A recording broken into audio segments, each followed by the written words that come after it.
Promo റിവ്യൂയിലേക്ക് എല്ലാവർക്കും സ്വാഗതം. ഈ റിവ്യൂ ഇഷ്ടപ്പെടുവാണെങ്കിൽ ഒന്ന് ലൈക്ക് ചെയ്തും സബ്സ്ക്രൈബ് ചെയ്തും സപ്പോർട്ട് ചെയ്യണേ. അങ്ങനെ ഗൗരിമോളും നന്ദയും തിരിച്ച് വീട്ടിലോട്ട് വന്നു. അവർ രാത്രി കിടന്ന് ഉറങ്ങാൻ വേണ്ടി കിടന്നതാട്ടോ. അന്നേരം ഗൗരിമോൾക്ക് ആകെ പേടി.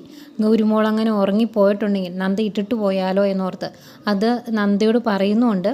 അന്നേരം നന്ദ അങ്ങനെയൊന്നും ഇല്ല എന്ന് പറയുമ്പോൾ, അതല്ലമ്മേ, ഇന്നാൾ ഞാൻ ഉറങ്ങി കഴിഞ്ഞപ്പോഴല്ലേ അമ്മ എൻ്റെ അടുത്തു നിന്ന് പോയത്, അത് ഓർക്കുമ്പോൾ എനിക്ക് ഭയങ്കര പേടിയാണ് എന്ന് പറയും. അത് കേൾക്കുമ്പോൾ നന്ദയ്ക്കും ആകെ സങ്കടമാകുന്നുണ്ട് കേട്ടോ. പിന്നെ കാണിക്കുന്നത് നമ്മുടെ മോഹിനിയും ജഗന്നാഥിനെയാണ്. രണ്ടും കൂടി ഗൂഢാലോചന നടത്തുവാണ്. പൗത്രയുടെ വയറ്റിലുള്ള കുഞ്ഞ് വരുന്നതേക്കും ഇന്ത്യ വരത്തിൻ്റെ ഏക അവകാശി അവനാകണം. അതിനു വേണ്ടി എന്തൊക്കെ ചെയ്യാവോ അതൊക്കെ ചെയ്യാൻ വേണ്ടി അവർ തീരുമാനിക്കുന്നു. അപ്പം അവർ ഉറപ്പിച്ച് പറയുവാണ്, ഗൗരി ഗൗതത്തിൻ്റെ കുഞ്ഞല്ല, ആ രീതിയിൽ നമുക്ക് കാര്യങ്ങൾ മുന്നോട്ട് കൊണ്ടുപോകണം. ഏതായാലും കളി കഴിയുമ്പം പുറത്താകുന്നത് പിങ്കിയും കൂടി ആയിരിക്കുമെന്ന്. ഇവർ ഈ സംസാരിക്കുന്ന കാര്യങ്ങളെല്ലാം മുറിയുടെ പുറത്ത് നിന്ന് പിങ്കി കേൾക്കുന്നുണ്ടായിരുന്നു. പിങ്കിക്ക് ആകെ ടെൻഷൻ ആകുന്നുണ്ട്. ഇവർ പറഞ്ഞ രീതിയിൽ കാര്യങ്ങൾ മുന്നോട്ട് പോയിട്ടുണ്ടെങ്കിൽ ഇനി പിങ്കിക്ക് ഇവിടെ നിന്ന് ഇറങ്ങേണ്ടി വരുമോ എന്നൊക്കെ ഓർത്ത് ആകെ ടെൻഷനാണ്. ഇങ്ങനെ അതോർത്ത് ടെൻഷനോടെ നിൽക്കുന്ന പിങ്കിയും കാണിക്കുന്നുണ്ട്. ഇതൊക്കെയായിരുന്നു പ്രൊമോ വിശേഷങ്ങൾ.